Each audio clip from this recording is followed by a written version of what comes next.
وللمطلقات اوپر الطلاق مرتان لا یؤاخذکم اللہ باللغو فی ایمانکم واذا طلقتم النساء، ساری آیتیں گزر چکی۔ ان تمام آیتوں کے بعد چھونے سے پہلے طلاق دیا یا چھونے کے بعد دیا، چھونے سے پہلے دیا تو فما لکم علیہن من عدہ، کوئی عدت نہیں، کوئی رجوع نہیں، کوئی عقد جدید نہیں، دونوں فائنل رخصتی، اور چھونے کے بعد ہوا تو دو رجوع ہے، دو عقد جدید ہے، دو مرتبہ احسان کی رخصتی کے بعد فائنل رخصتی۔ اب فائنل رخصتی کی آخری آیت اللہ تعالیٰ کہہ رہا ہے وللمطلقات، ایسی مطلقہ عورتیں جو دو مرتبہ احسان کی رخصتی سے جدا ہو گئے، رجوع نہیں کیے تھے، اور جدا ہونے کے بعد پھر عقد جدید کے ذریعے ملے، اب تیسری آخری جدائی کا وقت آ رہا ہے وللمطلقات، تو ایسی طلاق والی عورتوں کے لیے متاع بالمعروف، معروف طریقے پر انہیں کچھ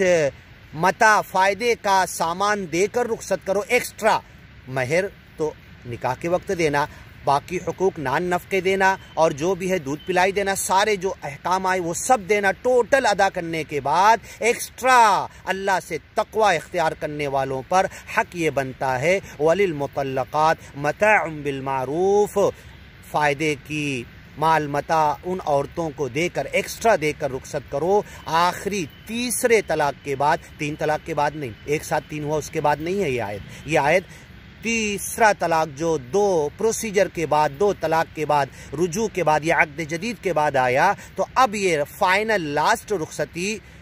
تسریح باحسان او فارقوہن، یہ دو رخصتی کے بعد جب آئی تو اب وللمطلقات، ایسی فائنل رخصتی کے وقت